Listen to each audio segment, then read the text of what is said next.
On this episode of Locked On Angels, Zach Neto injured his shoulder at the end of the season. He missed the final 3 games of 2024. And as we head into the weekend, we hear about how he had surgery on that shoulder. So why did he wait so long? And how will this impact the team? And how will it impact the Halos roster in 2025? Let's talk all about it. It's time to get locked on with Mike and John. And this is Locked On Angels.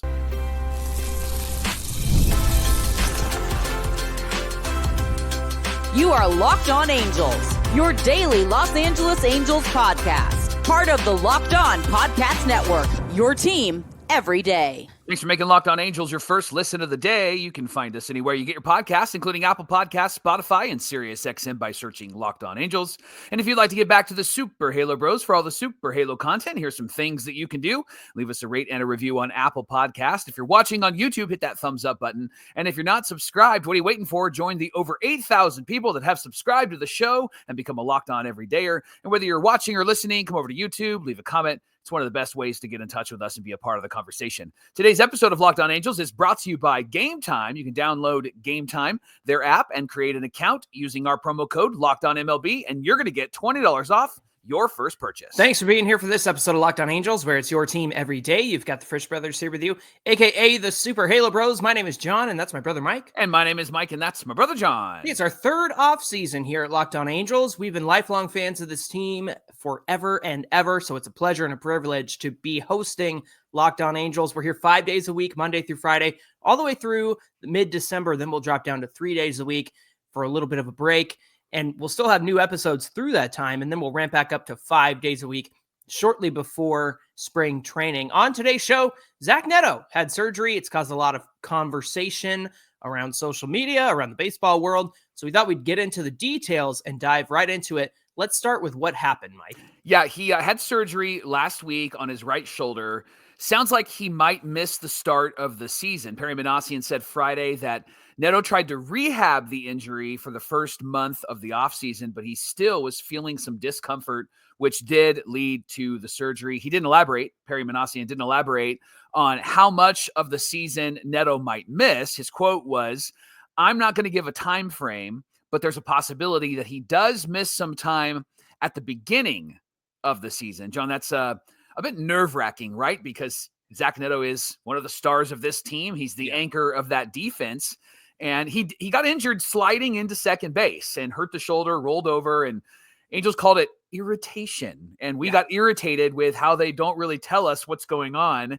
I've never understood that philosophy. I'm learning more, though, that a lot of teams do this. We've talked to some other everydayers of other Locked On channels, and they've said, yeah, our team really doesn't give us too much information as well. But Neto did miss the last 3 games of the season. There was nothing to indicate that it was going to be a long-term injury or a serious injury. Perry did say that he was rehabbing. Zach Neto was rehabbing the last couple of weeks. He still felt it, still felt something there. And so they wanted to take a second look at it just to make sure that there isn't something that he's going to have to deal with throughout the entire season. So that is good news, right? Mm-hmm. He wanted to get it out of the way, get it fixed right now. And Perry said, we felt like this was the best thing for Neto and the best thing for the team. And we'll see where it goes. Yeah, then Perry Minasian spoke about how important Zach Neto is to the Halos. He said, obviously, Zach's really important. Feel like the injury was something we were proactive with. Again, there's a possibility he misses some time, but to have it done now and make sure he's ready to go when he does step into the lineup and fully healthy and all those things, it's something we don't have to worry about going forward. I think that is really, really important. Perry also mentioned Luis Rengifo and Scott Kingery are the backups for the shortstop position. Remember, the Angels were able to get Scott Kingery, former top prospect, just never panned out. So definitely a body with some potential, right? And it was definitely a move made in service of having some depth in the infield. And then, of course, you have Luis Rengifo, who can play third, second, and shortstop. Mike, there were some fans that were frustrated with this news and the fact that Neto waited to have surgery on this. What are your thoughts on that? First, let me just say, I really am glad that they're dealing with it, because if this thing was something that he would have to deal with during the season, that would be so frustrating, because he is an anchor in this offense and he's an anchor in this defense. And you wouldn't want him to have to deal with that in the regular season. You would want to be able to have a fully healthy Zach Neto. I get the frustration of fans. I would say that the frustration probably needs to be directed more at Angels PR than at Zach Neto, because we were just told that this was irritation. And then he missed the last 3 games. And then there was no mention of it whatsoever. Yeah. I haven't heard anything. I know you haven't heard anything. Mm-mm. And now all of a sudden he's having surgery, like our pets' heads are falling off. Like, what's happening around here, right? And so that's the thing I think that's frustrating, is like, so it was that serious that he needed to rehab it, and potentially surgery was on the table. And again, this just is something that we'll bang the drum on often here on Locked On Angels. If the Angels just gave us a little bit of information, gave us a nugget of information, it would actually, I think, solve a lot of the frustrations that everydayers and Angel fans have with the Halos, because we're not told much, if at all. Now, again, it seems like it's across the board with a lot of other teams as well. I just don't understand that mindset, John. I don't understand that mentality. I don't understand that strategy, because it could be simple as, hey, just a quick update on Zach Neto. He's rehabbing his shoulder and working through some things. Hey, quick update on Zach Neto. There's still some stuff happening in him, and so they're going to probably have to move this way. This might be one of the reasons why the Angels are considering having like an assistant GM, because if this is Perry having to give all these updates all of the time, I can understand his schedule being busy. But a good leader is going to make sure that the people that are following your product, following your organization, that they're going to get communicated to, and they're going to hear great things, or they're going to hear important things. They're going to hear factual information. And that's, I think, what the frustration really boils out of. I don't know if I'm frustrated with Zach Neto. I want him to be healthy. And so I think he's doing what's best for his body. Yeah. I know that it would be very frustrating for fans if Neto was not having a great season. And then of course, all the comments would come out. He's a bust. See, we told you. Told you. And that's the thing. Like, so Zach needs to do what's best for Zach. I'm glad that he's trying to get healthy. I'm glad he tried to rehab, because coming back from a surgery is difficult. But this seems to be the only way forward right now. What are your thoughts? My thoughts are the Told Ya crew is the Seagulls in Finding Nemo. Told ya. Mine. Yeah, exactly. Mine, yeah. Mike, actually, Angels Top Plays, our friend Angels Top Plays, Dr. Andrew, of course, had a great response on Twitter to the whole conversation, and really the idea that we should be mad at the team and the organization over this whole thing. And this was his response. First, he said, "No, you should not. Here are 2 things to understand before getting upset about Zach Neto's late surgery." So team management doesn't control the decision on surgery. It's made by the player, their agent, and their surgeon, who is usually not affiliated with the team and selected by the player or the agency.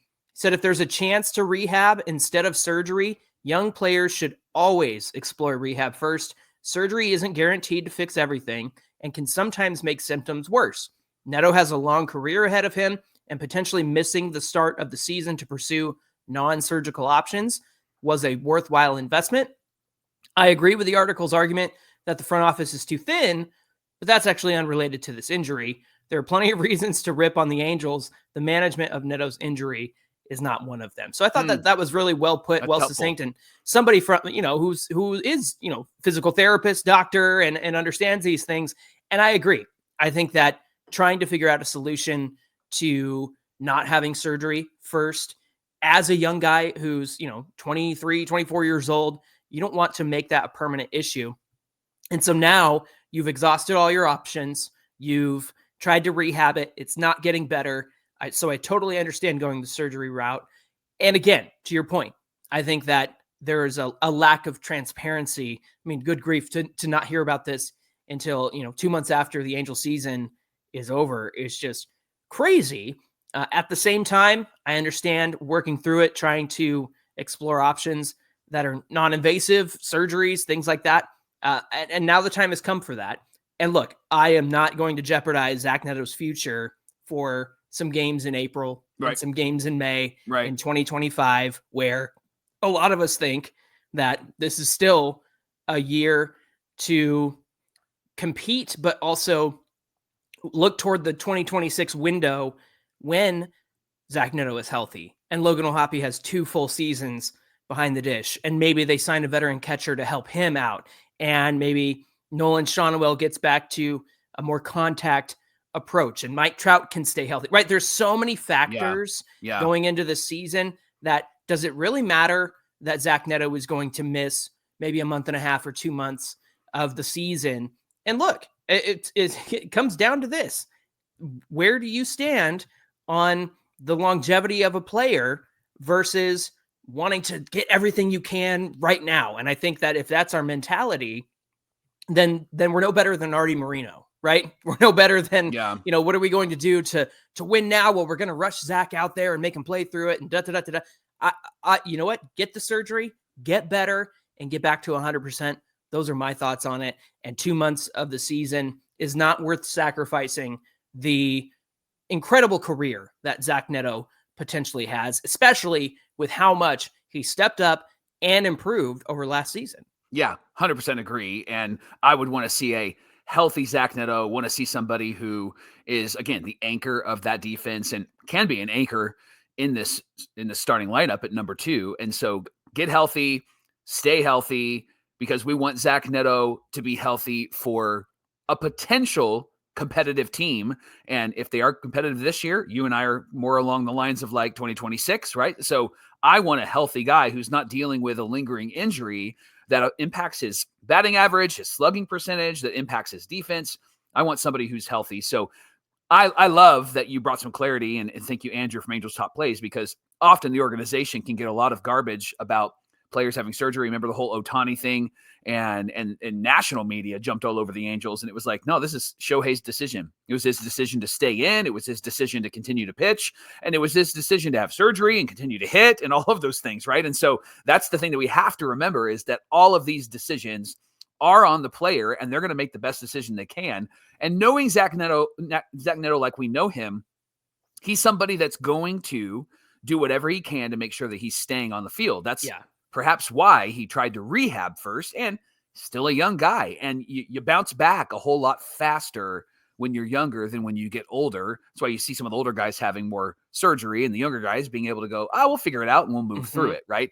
But love that he's getting the surgery and is protecting his body and is preparing to come back to where he's not having any sort of issues. Hey, thanks for making Locked On Angels your first listen of the day. Coming up, we continue our discussion on Zach Neto's injury. How does this impact him and the roster going into 2025? We're going to talk about potential replacements. We're going to talk about some things the Angels could do. We'll get into all of that coming right up.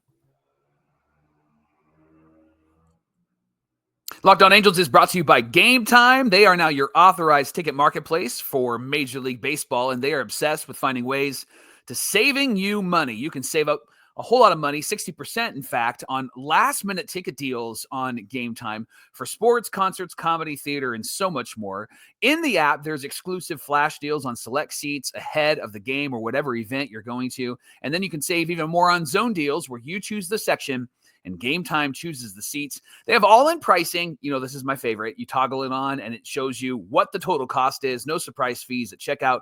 You get a panoramic view of your seat so you know where you're going to sit before you actually purchase the seat. And then they have the lowest price guarantee, or Gametime is going to credit you 110% of the difference. So take all the guesswork out of buying tickets. It's so easy with Gametime. Just download their app today. You can use our promo code LOCKEDONMLB for $20 off your first purchase. Again, the promo code is LOCKEDONMLB for $20 off your first purchase. What time is it? Gametime. This is the Locked On Podcast Network, where it's your team every day. We appreciate you making Locked On Angels your first listen of the day. If you want to support the show, if you want to go a little bit above and beyond, maybe, you can get some holiday gifts by going to our merch store. We have a merch store, and the link is in the episode description, whether you're watching or listening. We got some Super Halo Bros merch. We have Angels related merch. We got the cool t-shirts with our cartoon characters on there. John, if somebody gets Super Halo merch for someone for Christmas, please get that on film. Oh, yeah. On video. Please record that and then tag us, because I would love to see that. That'd be fantastic. Heck yeah, absolutely. So yeah, head on over to the merch store. There's a link in the episode description. And again, there's shirts and coffee cups and even some stickers too. So head on over there. We'd love to have your support that way. Are you going to get me a shirt for Christmas? I already got you a shirt. You did already get me a shirt. Thank you for that, by the way. Let's talk about Zach Neto. And he's got this possibility of missing the start of the season. There really isn't a timetable on that. It might be a month, might be 2 months. We're not really sure. The Halos have to figure out how to replace him, John. So you mentioned in segment 1, Rengifo and Kingery are options. Do you think that they should give one of these guys an opportunity, or should they go and try to get somebody? Or what about minor league guys? There's a lot on the table with this. So I'd love your initial thoughts on who replaces Zach Neto at shortstop. Okay, well, I have a easy solution and I have the fun solution, and then I have the solution that they should actually do.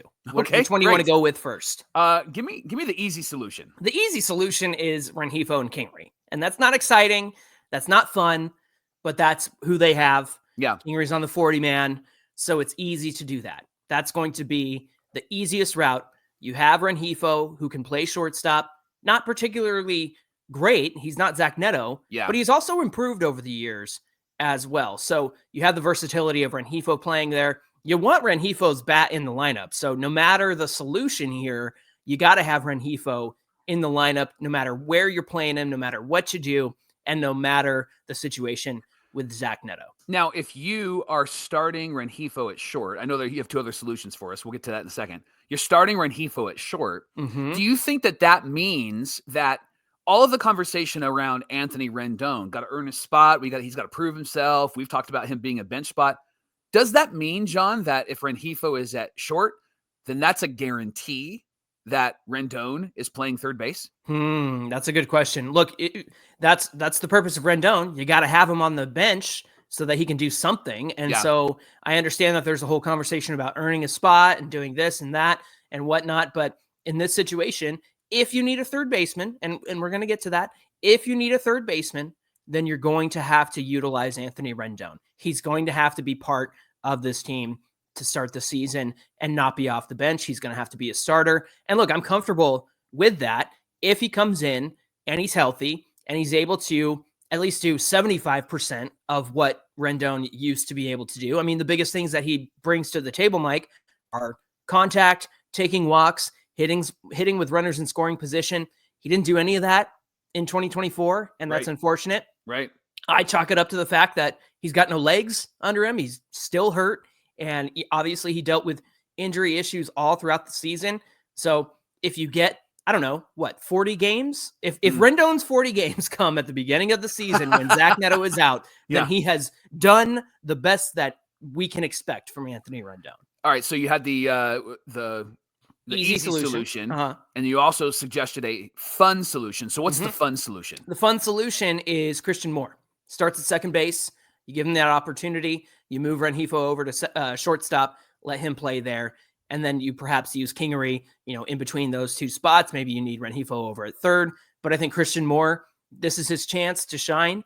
I don't think that other than, maybe seeing how he does in the minor leagues for another season, if that's on your mind, I totally understand that. But Mike, you and I discussed it. When's the right time to call up a prospect? Well, we compared Christian Moore's trajectory through college and into the minor leagues last year to what Howie Kendrick was able to do across ages 18 to 22 in the minor leagues. Granted, we think that sometimes, and more often than not, the division that these college teams play in, especially the Volunteers in Tennessee, they play in really tough divisions that might outclass minor league baseball. So if you look at the trajectory of what Christian Moore was able to do from ages 18 to 22, and you compare that to what Howie Kendrick did from 18 to 22 over the minor leagues, you might think that Christian Moore has ample opportunity to come up and play second base. And then,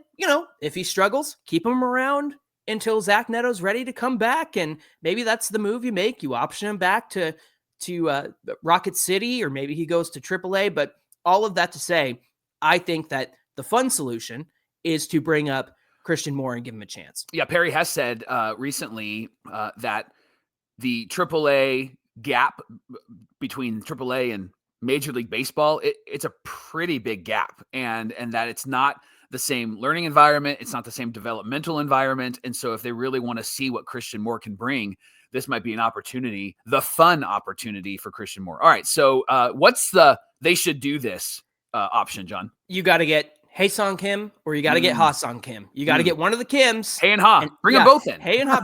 Bring them both in, for crying out loud. Why not? Look, I saw a comment in response to the everydayer free agent signings, and there was a comment about Ha-Seong Kim. Maybe the offer that was suggested from our everydayers was like a lowball offer. But here's the thing about Ha-Seong Kim. He too has had shoulder surgery and will not be ready for the beginning of the season.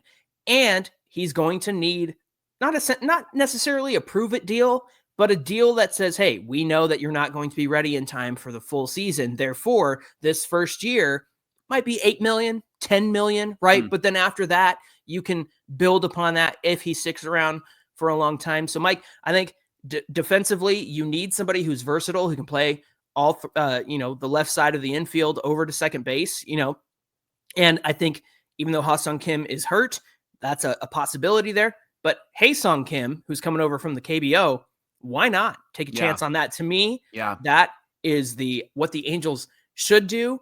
And to me, that would be a lot of fun. What do you say?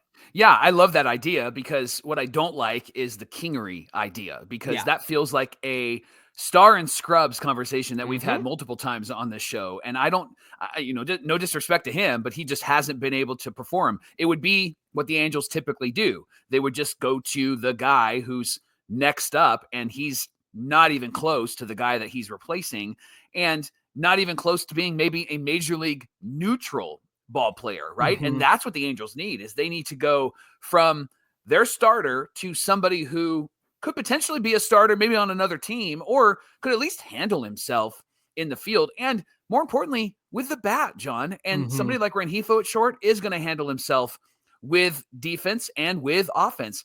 Kingery hasn't shown to be able to do that at the major league level with offense specifically. And so you have him in the lineup. Yeah, he's playing defense for you.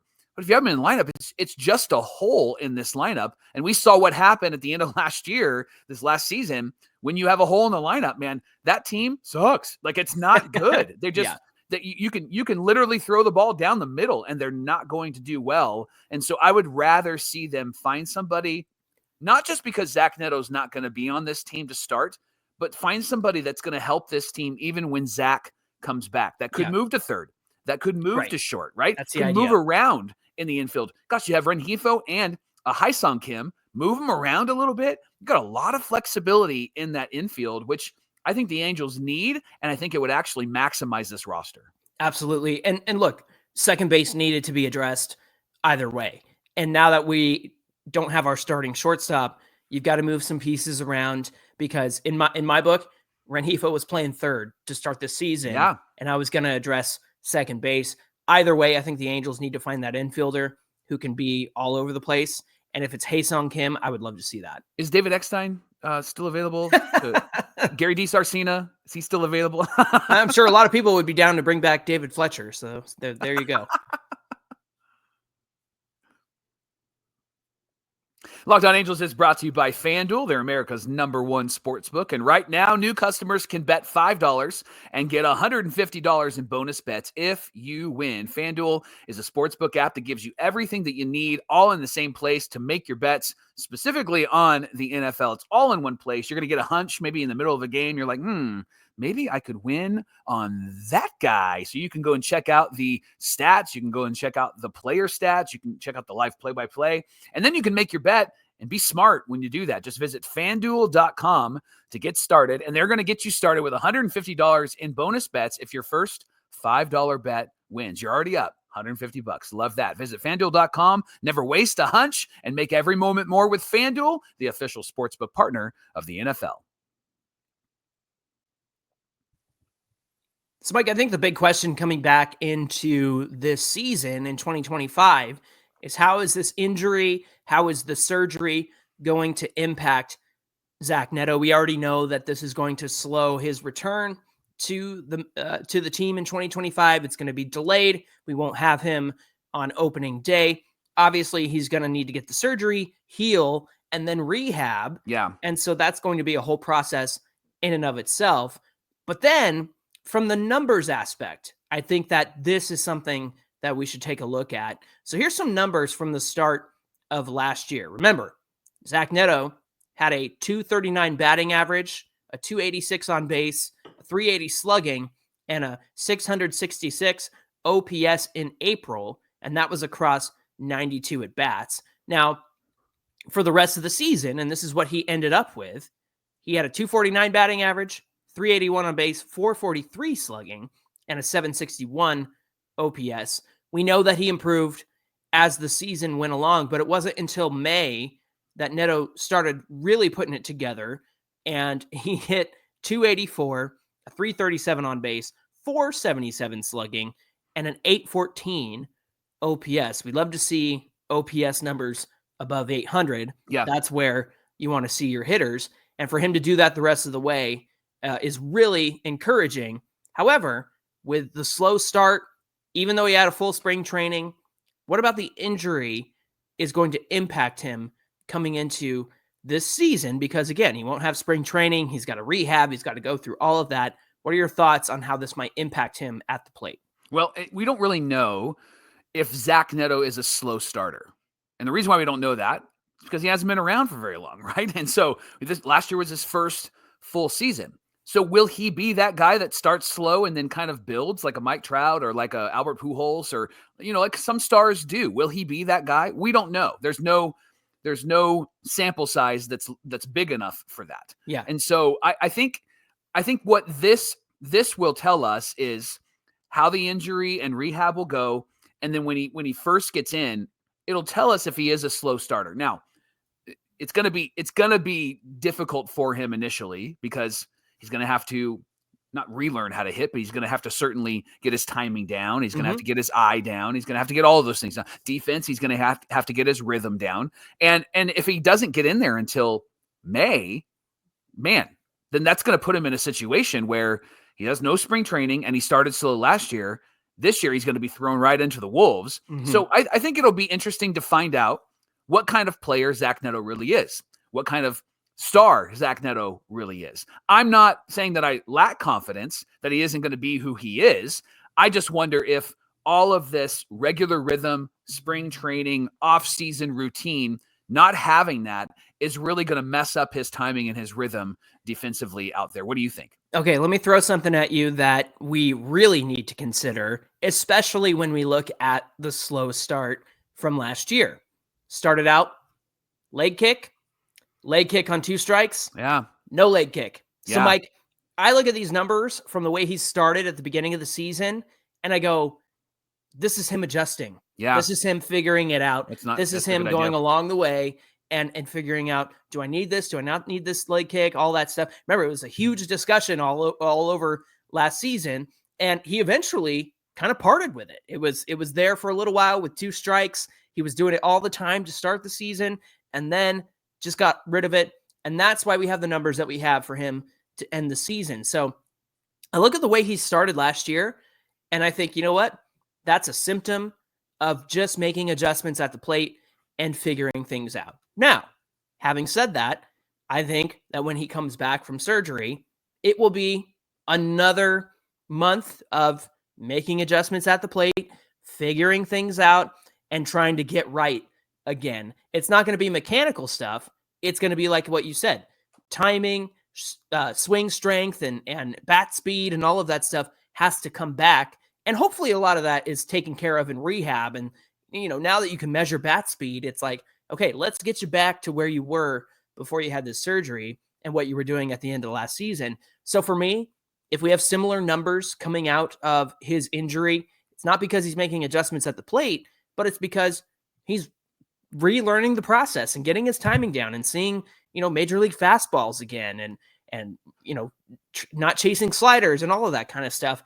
I think that he might have a similar trajectory to what he did last year, where last year the culprit was leg kick, figuring it out the plate, doing this, doing that, whatever. This year, it will be, let me get back to being used to major league pitching again. I think that's what's going to happen. Yeah, let me do what I did last year. Let me get used to that again. All of that makes total sense. I wonder, and we don't have a timetable. Perry didn't give us a timetable. I wonder if he's going to shock us. I wonder if he's going to show up and be ready to go sooner than expected, right? I know that we don't even have a timetable, so we're talking like he's missing April and he's there in May, right? Hopefully it's not any more than that, and he has to be around in June, because that would be awful. But I wonder if he's going to do maybe what Mike Trout used to do, and he's going to come back. He's going to be John Cena at the Royal Rumble when nobody expected him, right? And so I have a feeling that that's the kind of guy he is. That's his makeup. I wouldn't want him to rush, but I would not be surprised if we see Zach Neto swinging a bat in late April, early May. What do you think? Yeah, I think that's fair. And especially when you're young, you recover well. It doesn't take you as long. Remember, Logan O'Hoppe had shoulder surgery in 2023. Right. He was supposed to be out the rest of the season, came back in August. And remember, he didn't have a great August. Not great. And then September, he got in the groove and tore it up. So maybe you can look at a template of what happened to Logan O'Hoppe. Obviously, we don't know the details of Neto's shoulder surgery and whether that's even close to what O'Hoppe had, but we both know that they were shoulder injuries that had to have surgery on them. So if you look at the trajectory of O'Hoppe, who again, one of the young guys on the team, came back kind of ahead of schedule, struggled in August, and then tore it up in September, we could see Neto come back early, struggle that first month as he figure things out, and then get back to who he is by, I don't know, mid-May, end of May. Like, it would be great to have him back around that time doing Zach Neto things on the field. Thanks for making Locked On Angels your first listen of the day. Now for your second listen, check out Locked On MLB. Our friend Sully is going to give you a blend of humor and baseball knowledge and keep you up to date on every rumor and every story throughout the offseason. You can find his show on YouTube or wherever you listen to podcasts. Hey, give us a follow on Twitter at Locked On Angels and at Super Halo Bros on Twitter and Instagram. Whether you're watching or listening, come on over to today's show, get in the comments section on YouTube, and get in the conversation with us. Mike, what do we have on deck for tomorrow's show? Well, GM PM visited with our friends on Foul Territory and had an interesting conversation. John, there's a new narrative, and I want to talk about the new narrative around the Angels that I'm hearing. I know it's hearing. It's not actually doing. I get it. Hearsay. But I want to talk about that and everything that he talked about with our Foul Territory friends tomorrow on Locked On Angels. All right, looking forward to that conversation. We hope you'll come back and join us. Until then, my name is John, and that's my brother Mike. And my name is Mike, and that's my brother John. Thanks for being here with us, everybody, and we'll see you back here on Wednesday. Perry's making the rounds. This is, I think, the most we've heard from him and Artie in years. Years. Decades.